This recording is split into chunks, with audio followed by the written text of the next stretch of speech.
Hello दोस्तों, welcome to ICM channel. आज हम से डिस्कस करने वाले हैं तीन स्टॉक के बारे में। पहला यहाँ पे आपको होने वाला है CDSL, और दूसरा यहाँ पे आपको होगा IRFC, और थर्ड यहाँ पे आपको होगा यार डिलीवरी। तो यार इस वीडियो को पूरा अंत तक देखना, तो यार इन तीनों स्टॉक के बारे में आपका डाउट जो है यहाँ पे क्लियर हो जाएगा। अंत तक देखो, लेकिन उससे पहले जरूर से इस चैनल को सब्सक्राइब और यार इस वीडियो को लाइक भी कर देना। तो चलो डिस्कस करते हैं पहले यहाँ पे CDSL के बारे में। अब आप जानते हो कि यहाँ पे एक सबसे बड़ा यहाँ पे जो बिग न्यूज़ क्या आते हुए दिखाई दिया था कि यहाँ पे 8 करोड़ का जो आपका यूज़र का वो यहाँ पे आंकड़ा पार हुआ। अब तो जानते हो कि देखो पहले क्या था कि यहाँ पे आपका 7 करोड़ का था, 10 करोड़ का आपका आंकड़ा पार हुआ था, लेकिन इसमें जो लगभग 7 करोड़ था यहाँ पे आपका इस कंपनी का, और यहाँ पे जो 3 करोड़ था वो था आपका यहाँ पे NSDL का। ठीक है, लेकिन अब यहाँ पे आपको 8 करोड़ का आपका जो यूजर्स का वो यहाँ पे पार आपका हो चुका है, वो भी आपका एक्टिव यूजर। ठीक है, एक्टिव यूजर की हमसे यहाँ पे बात कर रहे हैं, 8 करोड़ का पार हुआ है, तो एक सबसे बड़ी बात है। और ये आंकड़ा जो अभी 8 करोड़ है वो लॉन्ग टर्म में यदि आप ऐसे देखोगे तो लगभग 4 से 5 सालों में ये 8 करोड़ बदलकर कब यहाँ पे आपको 50 करोड़ हो जाएगा उसकी कोई भी गारंटी नहीं है। क्योंकि अब जो लोग मार्केट में आपको आ रहे हैं, पहले लोग क्या समझते थे कि यार ये मार्केट एक आपको गैम्बलिंग है, लेकिन अब उस लोग समझते हैं कि नहीं, इसमें भी आपका एक फ्यूचर बन सकता है यदि लोग इसके बारे में सही से पढ़ेंगे जानेंगे, तो मार्केट जो है वो एक अच्छा खासा सबको पैसा यहाँ पे दे सकता है। ठीक है, वो सब एक अलग बात है। आप जानते हो कि नंबर यदि मैं आपको दिखा दूँ इस कंपनी का नंबर यहाँ पे कैसे देखने को मिला है, तो चलो तो आप देख सकते हो कि सेल्स में तो यहाँ पे आपको जो कमी आते हुए दिखाई दिया है, और आपका ईयर ऑन ईयर में भी कमी है। ठीक है, अब प्रॉफिट चेक करोगे तो प्रॉफिट भी आपका उसी प्रकार देखने को, जैसे सेल्स में कमी आती है आपको उसी तरह प्रॉफिट भी यहाँ पे कमी आते हुए दिखाई दे रहा है। नहीं तो ऐसा ही चलेगा। देखो ज़्यादातर लोग मार्केट में जो है कब आते हैं, जब नहीं तो एक आपका बुल रन जब मार्केट चलता है, और नहीं तो जब बियर। ठीक है, क्योंकि जब मार्केट बहुत ज़्यादा जब आपको डाउन चला जाता है तो लोग यहाँ पे आपको आते हैं बाई करने के लिए। ठीक है, तो उस समय यहाँ पे आपका क्या होगा कि इनका बिजनेस एक अच्छा खासा बिजनेस चलेगा, तो उसी प्रकार का है। लेकिन जो लॉन्ग टर्म में एक अच्छा खासा जब यहाँ पे नंबर आपका हो जाएगा 50 करोड़, जब आपको आंकड़ा पार हो जाएगा, तो ये सब आपको हमेशा देखने को नहीं मिलेगा। नहीं, जो ऐसा जो अभी फिलहाल चल रहा है उस प्रकार का देखने को तो नहीं मिलेगा, और ये अच्छा खासा प्राइस जो आपका गेन होते हुए दिखाई देगा। अब देखो यहाँ पे जो है बहुत सारे ब्रोकर यहाँ पे क्या बोल रहे हैं, वो बहुत सारे ब्रोकर यहाँ पे अभी आपको जो न्यूट्रल भी है, ठीक है, और बहुत सारे ब्रोकर यहाँ पे टारगेट भी आपको दे रहे हैं। लेकिन आज हमसे देखेंगे क्या कि यहाँ पे आपको जो टेक्निकल वाइज से, ठीक है, किस तरह का यहाँ पे आपको रैली हो सकता है, क्या यहाँ पे आपको घटेगा या फिर आपको बढ़ेगा। ठीक है, और देखो यहाँ पे जो यहाँ पे आपको मेरा जो रहा है ना, बस मैं आपको वही शेयर करूंगा। ठीक है, बाकी खुद से एक बार इसके बारे में जान लेना तो बेहतर होगा। तो पहले आप देख लो कि जो चार्ट जो है ना वो यहाँ पे आपको नीचे की और यहाँ पे आपको जा रहा है। ठीक है, मैं थोड़ा आपको दिखा दूँ यहाँ पे, एक सेकेंड। तो देखो यहाँ पे देख सकते हो कि चार्ट आपका जो नीचे की तरफ आपको आ रहा है, यहाँ पे नीचे की तरफ आपको देखने को मिल रहा है। ठीक है, और यहाँ पे देखोगे तो एक आपका जो यहाँ पे देख सकते हो कि लगभग 980 के प्राइस से यहाँ पे आपको आगे भी बढ़ते हुए आपको दिखाई दिया है, लेकिन अभी यहाँ पे आपको घट रहा है। अब देखो यहाँ पे हम सब जो है एक जो सिंपल हमसे यहाँ पे देखेंगे कि ये जो चार्ट पैटर्न यहाँ पे क्या बोल रहा है। देखो पहले यहाँ पर ये क्या है, ये आपका यहाँ पे आपका हैमर बन रहा है। ठीक है, हैमर है। अब हैमर जो है, अब देखो ये आपका हैमर कौन सा कलर का, आपको यहाँ पे रेड हैमर है, और रेड हैमर के बाद यदि आपका यहाँ पे जो रेड हैमर बनता है, यानी कि इस कैंडल के बाद मैं थोड़ा आपको दिखा दूं यहाँ पे, इस कैंडल के बाद यदि आपको रेड हैमर बनता है यहाँ पे, ठीक है, इस कैंडल में यदि आपको रेड चार्ट भी यहाँ पे बनता है ना, तो स्टॉक यहाँ पे जो ज़्यादा चांस क्या होता है आपको जो टेक्निकल वाइज से कि ये स्टॉक आपको यहाँ पे नीचे जाएगा। ठीक है, लेकिन यहाँ पे क्या है कि इस यहाँ पे आपको हैमर के बाद जो यहाँ पे आपको ग्रीन कैंडल बन रहा है, तो यहाँ पे एक आपका कन्फ्यूजन है। ठीक है, समझो यहाँ पे इस रेड हैमर के बाद यहाँ पे ग्रीन कैंडल बन रहा है, तो ये आपको जो है यहाँ पे कंफ्यूज कर रहा है कि यहाँ से नहीं तो ऊपर जाएगा, नहीं तो फिर नीचे जाएगा। अब इसके बाद यहाँ पे ये क्या बन रहा है, ये बन रहा है आपको यहाँ पे आपको हैंगिंग मैन बन रहा है। ठीक है, और हैंगिंग मैन के बाद यदि यहाँ पे आपका जो रेड कैंडल बनेगा तो फिर यहाँ पे आपका जो है मार्केट नीचे जा सकता है। अब देखो यहाँ पे आपको जो पॉसिबिलिटीज़ क्या है वो आप समझो, मार्केट नीचे जा सकता है या फिर आपका ऊपर भी जा सकता है। कब हम सब ऐसे बोलेंगे, जब यहाँ पे देखो कि एक जो शार्प आपको तेज़ी आई 980 के रेंज से, लगभग मैं थोड़ा आपको स्क्रॉल कर दूँ, हाँ एक सेकेंड, देख सकते हो कि लगभग 980 के रेंज से जो यहाँ पे एक शार्प ऊपर तेज़ी आई। ठीक है, और लगभग 1024 तक जाते हुए आपको दिखाई दिया है, फिर यहाँ पे आपका नीचे गया है, और फिर यहाँ पे आपका करेक्ट हो रहा है। तो देखो ज़्यादा चांस क्या है वो यहाँ पे आप जान लो। अभी यहाँ पे क्या है कि आपका एक जो कन्फ्यूजिंग कैंडल है, ठीक है, तो कन्फ्यूजिंग कैंडल में ज़्यादा चांस यहाँ पे क्या बन रहा है, 60% चांस यहाँ पे अब ये है कि यहाँ से ऊपर जाएगा। ठीक है, ऊपर जाएगा, क्योंकि जो चार्ट है ना वो ऊपर से नीचे गिर रहा है, तो यहाँ पे यदि आपको एक जो ग्रीन कैंडल बन जाता है तो फिर यहाँ पे आपको ऊपर जाएगा। लेकिन यदि वही इसके बाद यदि आपका जो रेड कैंडल बन जाता है तो फिर यहाँ पे आपको नीचे भी जा सकता है। अभी कैंडल समझना है, क्योंकि देखो यहाँ पे चार्ट में यदि आप देखोगे ना तो यहाँ पे डोजी जो है आपको डोजी पैटर्न भी बन रहा है, और डोजी पैटर्न एक कंफ्यूजिंग पैटर्न होता है। तो ये सब आपको यहाँ पे होना, ये सब के बारे में नॉलेज होना चाहिए। आप टेक्निकल वाइज से पैसा लगा रहे हो और इसमें तो आपको यही दिखा रहा है कि ज़्यादा चांस नहीं तो आपका ऊपर जाने का है, और बहुत ही कम चांस ही है जो यहाँ पे नीचे जाए यदि यहाँ पे आपको जो रेड कैंडल बनता है तो। ठीक है, तो ये चीज़ को समझो। और फिलहाल तो यहाँ पे टेक्निकल वो यहाँ पे आपको फिलहाल जो बुलिश आपको नज़र आ रहा है तो आपको आराम से होल्ड करना है। बहुत ज़्यादा करेक्ट आपको ये स्टॉक हो भी चुका है, तो इस बेसिस पे आपको होल्ड करना है फॉर द लॉन्ग टर्म के लिए। ऐसे स्टॉक को तो यहाँ पे आपको आराम से आपको पोर्टफोलियो में रखना चाहिए। जितना स्टॉक गिरेगा तो उतना यहाँ पे बाई करोगे तो आप ही का यहाँ पे फायदा होगा। तो ऐसे स्टॉक को यहाँ पे होल्ड करके चलो। बाकी जो भी डाउट है आप कमेंट में जरूर से पूछ सकते हो।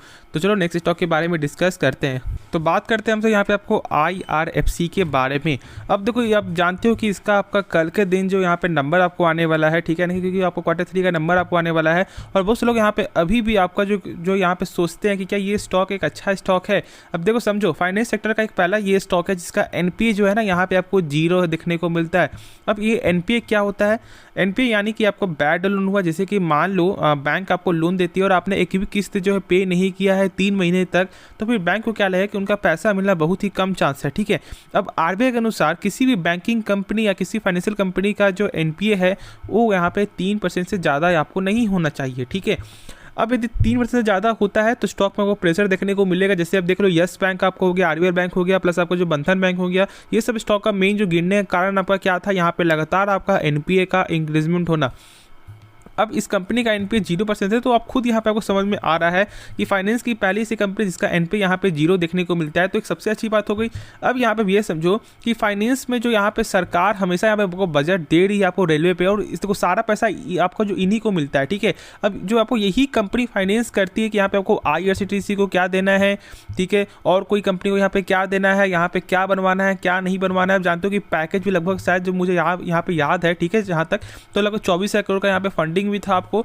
तो ये सब भी आपको समझना है, और इसलिए मैं बोलता हूँ कि ऐसे स्टॉक को यहाँ पे आपके पोर्टफोलियो में होना चाहिए। यदि आपने एक अच्छे प्राइस पे बाय किया हुआ है ना तो होल्ड करो, होल्ड करके चलो, सेल करने की कोई जरूरत नहीं है। फॉर द लॉन्ग टर्म के लिए आराम से यहाँ पे होल्ड कर दो। ऐसा भूल जाओ कि मैंने ये स्टॉक बाय किया हुआ है, इस प्राइस पे मैंने बाय किया हुआ नहीं।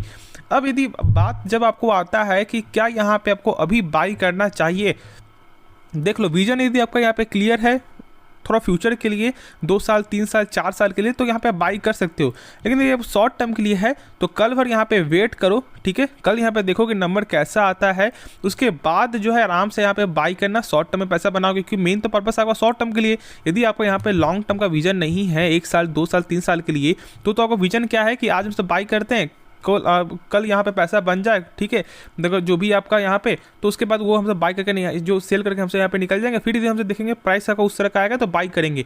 तो फिर कल भर यहाँ पे वेट कर लो, कल यदि नंबर सही आता है आराम से बाई करना, होल्ड करके चलना। लेकिन अब ये मत सोचना कि कंपनी खराब है, क्योंकि मैंने इसके बारे में बता दिया है कि इस कंपनी में क्या खास बात है और क्यों आपको यहाँ पे होल्ड जो है करना चाहिए। देख सकते हो कि मार्केट कैप लगभग 40 करोड़ का मार्केट कैप है। जानते हो कि लगभग तो यहाँ पे इतना ज़्यादा गेन देखने को मिला था, लगभग 35-36 तक जाते हुए दिखाई दिया था, और अभी थोड़ा करेक्ट आपका हो चुका है, लेकिन होल्ड करना चाहिए आपको। हाँ, 1 मंथ में देखोगे तो लगभग 12% का यहाँ पे आपको जो नेगेटिव रिटर्न देखने को मिलता है, क्योंकि प्राइस बहुत ज़्यादा करेक्ट आपका हुआ है। और देखोगे 5 दिन में तो लगभग 3.5%। देखिए उससे इसकी कोई भी यहाँ पे मैटर नहीं है, कोई मैटर नहीं करता। यदि आपका विजन लॉन्ग टर्म के लिए है तो आपको यहाँ पे होल्ड करके चलना चाहिए। बाकी जो भी डाउट है आप कमेंट में जरूर से पूछ सकते हो। तो चलो नेक्स्ट स्टॉक के बारे में जानते हैं। बात करते हैं हमसे यहाँ पे आपको जो डिलीवरी के बारे में, और इस कंपनी जानते हो कि यहाँ पे Q3 का आपको नंबर आया है, और यहाँ पे नंबर देखेंगे नंबर कैसा देखने को मिलेगा, क्योंकि लगभग नंबर जो यहाँ पे मार्केट के बाद ही आपको आते हुए दिखाई दिया था। ठीक है, जो आपका पिछले मार्केट डे के बाद, तो हमसे देख लेते हैं पहले नंबर कैसा, उसके बाद हम सब इसके बारे में डिस्कस करेंगे। तो यहाँ पे आप देख सकते हो कि सेल्स में जो है क्वार्टर यहाँ पे आपको जो इंक्रीज आपको होते हुए दिखाई दिया है, वही दी आप चेक करो यहाँ पे ईयर ऑन ईयर पे, तो यहाँ पे भी आपका जो इंक्रीजमेंट वो देखने को मिल रहा है, लेकिन उस प्रकार का यहाँ पे आपको जो इंक्रीजमेंट नहीं है। अब तो कम से कम 10% तो कम से कम होना चाहिए। है। और यहाँ पे 10% भी आपका नहीं है, 5% भी नहीं है, बहुत ही कम देखने को मिलता है, यानी कि सेल्स में कोई ज़्यादा गेन देखने को नहीं मिला है।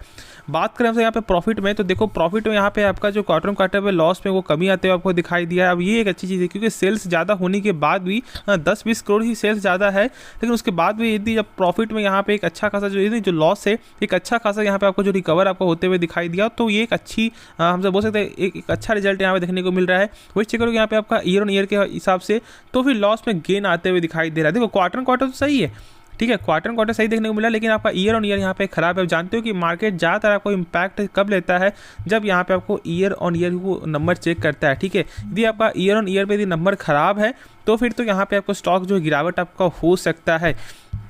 आगे का हम चेक करेंगे इस कंपनी का, तो कैश फ्लो तो यहाँ पे कुछ नेगेटिव देखने को मिलेगा ही। अब कैश फ्लो क्या होता है, कैश फ्लो का मतलब ये है कि जैसे मान लो जो भी कंपनी सामान बेच रही है, क्या उसका पैसा जो रिटर्न मिल रहा है या नहीं मिल रहा है, तो ये कैश फ्लो के जरिए ही आपको मालूम चलेगा। और देख सकते हो कि कैश फ्लो यहाँ पे आपको जो नेगेटिव ही आपको देखने को मिल रहा है, यानी कि कैश फ्लो भी सही नहीं है। और यहाँ पे देखोगे आपका FIS का होल्डिंग तो यहाँ पे लगातार थोड़ा कमी आते हुए को दिखाई दिया है, ठीक है। देख सकते हो यहाँ पे आपका ये थोड़ा आपको जो 2022 का है यहाँ पे है, ठीक है, लेकिन थोड़ा कमी है यहाँ पे। अब देखो यहाँ पे अभी चीज़ और जानो कि इस कंपनी का ROC तो यहाँ पे नेगेटिव होगा ही, जब यहाँ पे आपका लॉस में है कंपनी। चलो एक चीज़ अब ये जानो कि क्या यहाँ पे बाई करना भी सही रहेगा, नहीं बिल्कुल नहीं, अभी बाई मत करना। तो जिस कंपनी का जिस स्टॉक का जो फंडामेंटल जब यहाँ आपको कमज़ोर होता है ना, तो मैं तो यहाँ पे बाई करने का सलाह नहीं देता हूँ। जिनके पास है आप यहाँ पे वेट करके चलो, लेकिन एड ऑन अभी मत करना। कंपनी का फंडामेंटल जब तक सही नहीं है, यहाँ पे यदि आपने बाई किया हुआ भी है, तो फिर आपको यहाँ पे होल्ड करके चलना है। यहाँ पे आपको ये नहीं करना है कि यहाँ पे आप ऐड कर लो, ऐसा करोगे तो यहाँ पे आप ही जो शायद फंस सकते हो, ठीक है। देखो फ्रेश बाई तो करना भी मत, और यहाँ पे आप जो ऐड ऑन करना ही नहीं। अब बाकी सब यदि आप चेक करोगे इस कंपनी का मार्केट कैप, तो लगा 22 करोड़ का मार्केट कैप है। मार्केट कैप बहुत ज़्यादा यहाँ पे आपको घटा है। और जानते हो कि जहाँ पे जो स्टॉक का जो प्राइस था 600, ठीक है, कहाँ से कहाँ स्टॉक आपको आ गया था। और जानते हो लगभग एक दिन में यहाँ पे 20-30% यहाँ पे जो गिरावट आपको देखने को मिला था। अब जिनके पास है उन्हें आपको ये दिन आपको याद होगा, और इसी की वजह से बहुत ज़्यादा प्रेशर देखने को मिला। और उसके बाद तो आज जो आप देख सकते हो कि इतना ज़्यादा आपको हालात ख़राब है। यहाँ पे लगातार यदि आप चेक करो कि आपका ईयर ऑन ईयर के हिसाब से भी, तो यहाँ पे लॉस पे ही आपको देखने को मिलता है, ठीक है। यहाँ पे देख सकते हो कि कितना ज़्यादा लॉस है। और अभी जो करेंट में भी देखोगे तो 772 करोड़ का लॉस आपको ऐसे ही देखने को मिला, और अभी तो यहाँ पे बाकी भी है, तो नंबर यहाँ पे सही नहीं है। और इस कंपनी थोड़ा वेट करना चाहिए, यहाँ पे बाई मत करना, ठीक है, वही एक सही डिसीजन होगा। बाकी आगे आपकी मर्जी, खुद से इसके बारे में सोच समझ कर डिसीजन लेना। होप आपको ये वीडियो पसंद आएगा, जरूर से इस वीडियो को लाइक कर देना, और जरूर से इस चैनल को सब्सक्राइब कर दो। तो मिलते हैं नेक्स्ट वीडियो में, तो तब तक के लिए धन्यवाद।